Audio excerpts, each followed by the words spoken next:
Red blood cell में हमारे पास haemoglobin molecule होता है जो कि ऑक्सीजन को कैरी करता है। अगर हमारे रेड ब्लड सेल्स में हीमोग्लोबिन ना हो तो हमारा ब्लड ऑक्सीजन को कैरी नहीं कर सकता।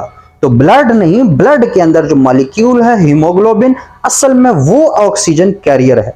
वो क्या है हमारे पास? ऑक्सीजन कैरियर है। तो अभी के लिए हमने उस हीमोग्लोबिन को थोड़ा सा समझना है आज के लेक्चर में। किसको?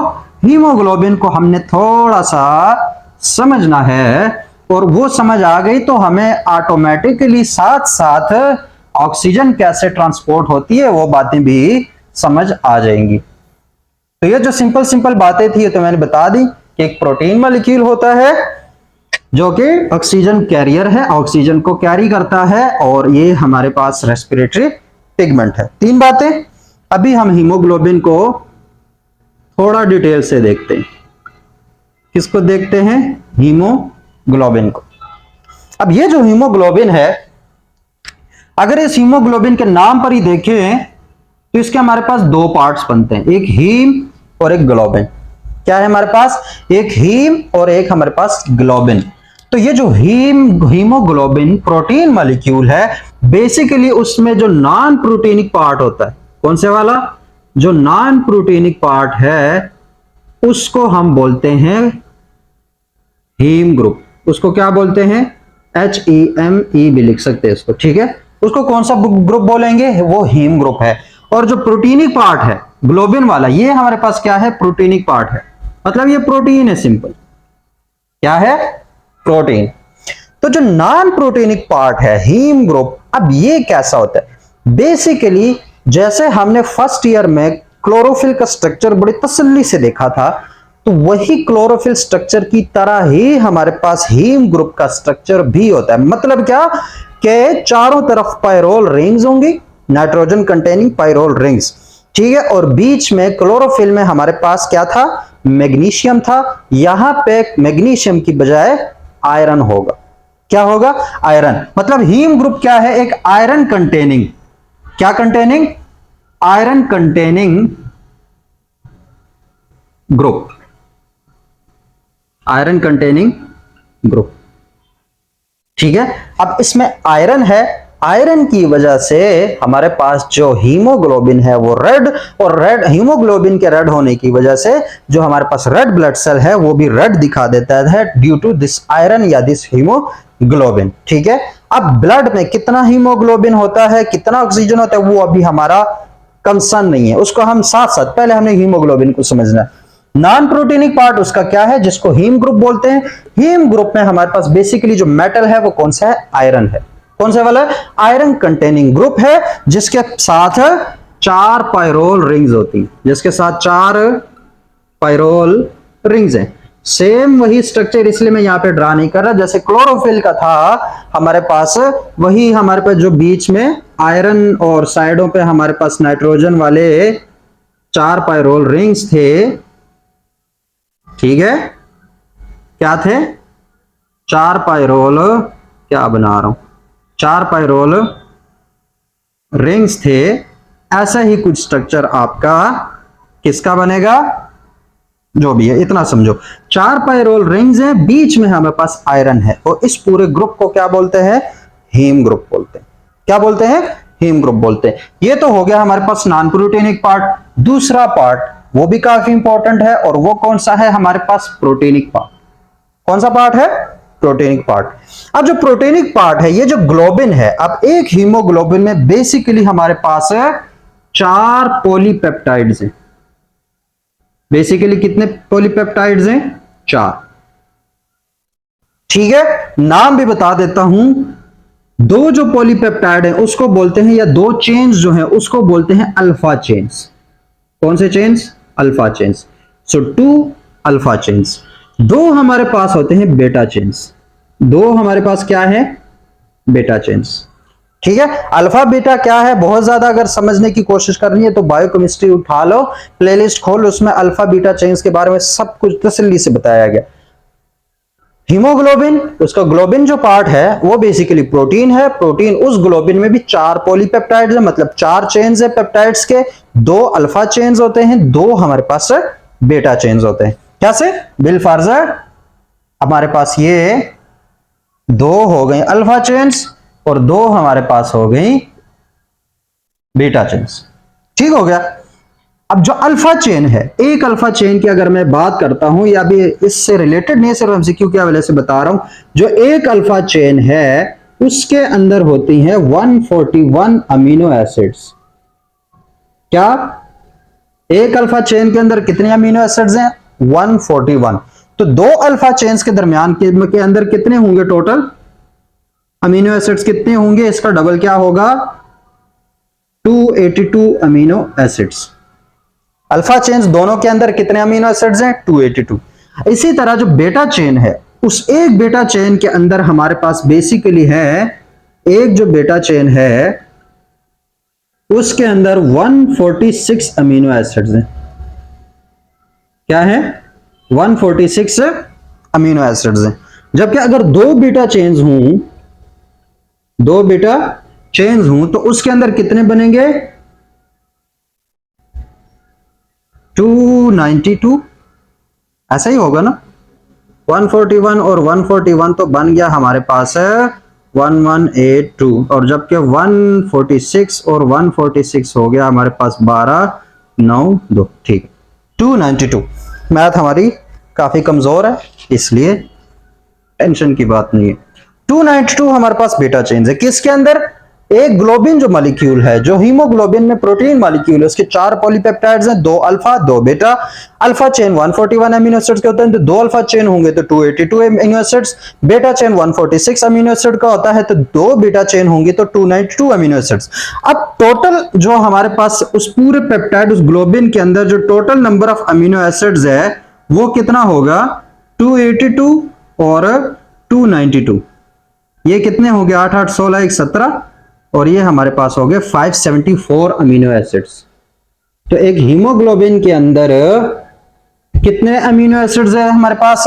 574 अमीनो एसिड्स। ठीक है, ये ग्लोबिन के पार्ट। अब ये जो हमारे पास बिलफर्ज, ये भी एक अल्फा चेन है, ये भी एक अल्फा चेन है, ये भी बीटा चेन है, और ये भी बीटा चेन है। ठीक हो गया? इतनी 4 पॉलीपेप्टाइड्स ओवरऑल है, 2 अल्फा की 2 बीटा की। अब ये जो हमारे पास चेन है, ये चेन आपस में भी लिंक हुए होते हैं। क्या है? आपस में भी लिंक हुए होते हैं। पहले हमने हीम को डिस्कस किया, फिर इसको डिस्कस किया, अब दोनों को इकट्ठा डिस्कस करना है। ये जो अल्फा चेन है, ये जो अल्फा चेन है, ये भी एक दूसरे के साथ जुड़े हुए हैं, किसी चीज के साथ जुड़े हुए हैं। इस तरह ये अल्फा बीटा, ये अल्फा और ये बीटा आपस में जुड़े, ये और ये जुड़े, और ये जुड़े, मतलब ये चारों आपस में इंटरकनेक्टेड है। क्या है हमारे पास? इंटरकनेक्टेड है। कैसे इंटरकनेक्टेड है? अगर ये अल्फा और बीटा चेन है, इसमें सीक्वेंस ऑफ अमीनो एसिड्स है, तो लाजमी बात है अगर अमीनो एसिड्स है तो इसमें एक और अमीनो एसिड होता है हिस्टिडीन। क्या होता है? Histidine residue. तो उस हिस्टिडीन रेजिड्यू के थ्रू ये जो बेटा चेन्स हैं या ये जो अल्फा चेन्स हैं वो जुड़े होते हैं हीम ग्रुप के साथ। किसके साथ जुड़े होते हैं? हीम ग्रुप के साथ। तो यहां पे मैं ओवरऑल हीम ग्रुप नहीं बता रहा, लेकिन इतना बता दूं कि अगर ये अल्फा और ये बेटा को आपस में मिला देता हूं तो ये दोनों आपस में आयरन कंटेनिंग ग्रुप के साथ जुड़े हुए हैं। ये दोनों एक दूसरे के साथ किसके जरिए जुड़ गए? आयरन कंटेनिंग ग्रुप के साथ। ये ओवरऑल पूरा हीम ग्रुप है। ठीक है, वैसे ही साथ बता दिया कि हीम ग्रुप बेसिकली वो चेन्स के साथ कैसे जुड़ता है? Through histidine residues. अब इसी तरीके से ये अल्फा और ये अल्फा जो पॉलीपेप्टाइड है, ये दोनों आयरन कंटेनिंग ग्रुप के थ्रू आपस में जुड़े हुए हैं। इसी तरीके से हमारे पास ये अल्फा और ये बीटा भी आयरन ग्रुप के थ्रू आपस में जुड़े हुए हैं, और ये बीटा भी आपस में आयरन ग्रुप के थ्रू जुड़े हुए हैं। तो ये अब हमारे पास ओवरऑल एक हीमोग्लोबिन हो गया। क्या हो गया? हीमोग्लोबिन, जिसमें 2 अल्फा चेन्स है, 2 बीटा चेन्स है, प्रोटीनिक पार्ट, फिर एक हीम ग्रुप है। हीम ग्रुप में आयरन कंटेनिंग ग्रुप होता है जिसमें 4 पायरोल रिंग्स भी है। ठीक है, वो जो हमारे पास हीम ग्रुप है वो जो चेन्स हैं अल्फा बीटा चेन्स, उनके साथ इंटरलिंक हुआ होता है। ठीक है, इन सब को आपस में लिंक किया गया। अगर यहां से हम गिनते हैं तो देखो कितने हमारे पास आयरन के हो गए। एक ये हो गया, एक आयरन, ये दूसरा आयरन, ये तीसरा आयरन, ये चौथा आयरन। ये क्या हो गया हमारे पास, चौथा आयरन हो गया। अब याद रखना ये जो आयरन है क्या है, ये जो आयरन है ये आयरन हमारे ऑक्सीजन के साथ लूजली बॉन्ड बना सकता है, रिवर्सिबल। कौन सा वाला, रिवर्सिबल। ये जो आयरन है बेसिकली वो ऑक्सीजन के साथ बॉन्ड बनाता है, लेकिन ये आयरन पार्ट है हीम का, किसका, हीम ग्रुप है उसका पार्ट है, और वो ओवरऑल पार्ट है हीमोग्लोबिन का। वो किसका पार्ट है, हीमोग्लोबिन का।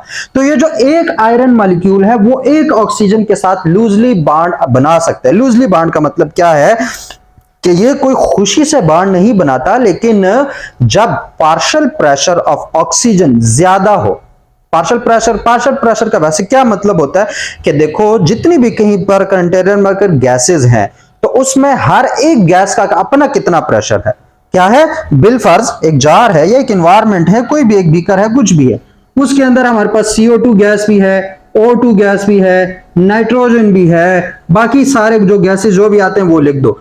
तो अब इन तीनों का मिला के जो प्रेशर है वो एक और प्रेशर है, लेकिन ओवरऑल उस सारे प्रेशर में से CO2 का कितना प्रेशर है, O2 का कितना प्रेशर है, N2 का कितना प्रेशर है, ये हमारे पास वो इंडिविजुअल जो प्रेशर होता है उसको बोलते हैं पार्शियल प्रेशर। क्या होते हैं, बोलते हैं पार्शियल प्रेशर। तो हमारे पास अगर ऑक्सीजन मॉलिक्यूल कहीं ज्यादा है तो इट्स मीन उसका पार्शियल प्रेशर भी ज्यादा होगा। तो जब पार्शियल प्रेशर ऑक्सीजन का ज्यादा होता है तो ये एक जो आयरन है वो एक ऑक्सीजन के साथ लूजली बॉन्ड बना सकता है। Loosely bond in the sense कि जैसे ही पार्शियल प्रेशर ऑफ ऑक्सीजन एक हद से गिर जाए उसके बाद ये ऑक्सीजन को लूज कर देते हैं। ऑक्सीजन को क्या कर देता है, ये लूज कर देता है। तो ये किसकी प्रॉपर्टी है, ठीक है। जब पार्शियल प्रेशर हाई हो तो आयरन जो है वो ऑक्सीजन के साथ बॉन्ड बना लेता है, लेकिन जब पार्शियल प्रेशर लो हो तो हमारे पास आयरन जो है उसी ऑक्सीजन को जाया कर देता है, ड्रॉप कर देता है। अब ये इसको आगे हम ऑक्सीजन कैरिंग कैपेसिटी में देखेंगे ब्लड के, लेकिन यहां पे सिर्फ इतनी जो बातें हैं वो इंपॉर्टेंट हो गई, ठीक है। एक आयरन हमारे पास एक ऑक्सीजन के साथ क्या कर सकता है, बॉन्ड बना सकता है। अब यहां पे देखो इंपॉर्टेंट चीज जो है, आयरन कितने हैं यहां पे, एक हीमोग्लोबिन के ओवरऑल हम जो है वो बात करते हैं। तो आयरन हमारे पास कितने हैं, 1 2 3 4, क्या है, 4। तो अब यहां पर अगर एक आयरन एक ऑक्सीजन के साथ बाइंड हो सकता है, बिलफर्ज इस आयरन के साथ में यहां पे ऑक्सीजन लूजली अटैच कर देता हूं, एक ऑक्सीजन O2 है ये, ठीक है। एक ऑक्सीजन इसके साथ ऐसे लूजली अटैच हो गया, एक ऑक्सीजन इसके साथ लूजली अटैच हो गया, और एक ऑक्सीजन इसके साथ लूजली अटैच हो गया। तो अब ओवरऑल एक हीमोग्लोबिन का मॉलिक्यूल, ये ओवरऑल क्या है, एक हीमोग्लोबिन, एक आयरन एक ऑक्सीजन को उठा रहा है। हीमोग्लोबिन के अंदर 4 आयरन है, कितने हैं, 4 आयरन है। तो हीमोग्लोबिन जो है वो ओवरऑल कितने ऑक्सीजन को उठा रहा है, हीमोग्लोबिन को मैं इन शॉर्ट लिखता हूं HB, क्या लिखता हूं, HB, हीमोग्लोबिन। तो ये जो हीमोग्लोबिन है वो कितने ऑक्सीजन उठा रहा है, 1 2 3 4, कितने ऑक्सीजन उठा रहा है, 4 ऑक्सीजन उठा रहा है। लेकिन याद रखना ये जो हीमोग्लोबिन है वो ऑक्सीजन को ऐसे ही नहीं उठा सकता जब तक ब्लड के अंदर एक एंजाइम है, कौन से वाला, कार्बोनिक, क्या है, कार्बोनिक एनहाइड्रेज, कार्बोनिक एनहाइड्रेज। तो जब तक ये एंजाइम होगा, बिलफर्ज यहां पे मैं कार्बोनिक एनहाइड्रेज एंजाइम अवेलेबल है, क्या है हमारे पास, एंजाइम अवेलेबल है, तो ये हीमोग्लोबिन 4 ऑक्सीजन के मॉलिक्यूल को उठा के बना लेता है Hb4O2, ठीक है। क्या बना लेता है, Hb4O2, और इस मॉलिक्यूल को हम बोलते हैं ऑक्सी हीमोग्लोबिन। इस मॉलिक्यूल को क्या बोलेंगे, ऑक्सी हीमोग्लोबिन, ठीक है। किस एंजाइम की मौजूदगी में, कार्बोनिक एनहाइड्रेज जो हमारे पास एंजाइम है उसकी मौजूदगी में ये सारा काम हो सकता है। एक शर्त, दूसरी शर्त, ये काम तब होगा जब हमारे पास पार्शियल प्रेशर ऑफ ऑक्सीजन जो है वो ज्यादा होगा। वो क्या होगा, ज्यादा होगा। पार्शियल प्रेशर, बाकी जो कैरिंग कैपेसिटी है वो आज के लेक्चर में नहीं है, उसको हम देखेंगे। अभी का थोड़े बहुत कॉन्सेप्ट्स है, वो जो मिसिंग कॉन्सेप्ट्स है वो अगले लेक्चर में क्लियर हो जाने, अभी तक इस पे ध्यान दो। इन दो की वजह से है कि हीमोग्लोबिन 4 ऑक्सीजन के साथ बॉन्ड बना लेता है 4O2। तो इस तरीके से जो ऑक्सीजन है वो ब्लड के साथ मिल जाता है, ब्लड के साथ मिल जाता है, फिर वो ब्लड जाता है टिश्यूज तक। ठीक है, वहां पे क्योंकि पार्शियल प्रेशर ऑफ ऑक्सीजन कम हो जाता है, उसकी वजह से यही हीमोग्लोबिन जो है वो ऑक्सीजन को ड्रॉप कर देता है, वो ऑक्सीजन को ड्रॉप कर देता है। तो क्या बात हमने की कि एक जो हीमोग्लोबिन है उसमें एक आयरन हमारे पास एक ऑक्सीजन को उठा सकता है, तो ओवरऑल पूरा हीमोग्लोबिन 4 ऑक्सीजन को उठाएगा। जो बुक में लाइन लिखी हुई है कि एक हीमोग्लोबिन टिपिकली 4 ऑक्सीजन को उठाता है, क्या करता है, 4 ऑक्सीजन को उठाता है। तो ओवरऑल अब जो रियलिटी में अगर मैं बता दूं तो याद रखना ड्रॉप ये चारों नहीं करेगा, हीमोग्लोबिन जो मॉलिक्यूल है वो चारों ड्रॉप नहीं करता, वो कोई एक मॉलिक्यूल ऑफ ऑक्सीजन जो है वो ड्रॉप करेगा, उसको आगे हम समझेंगे कैरिंग कैपेसिटीज में।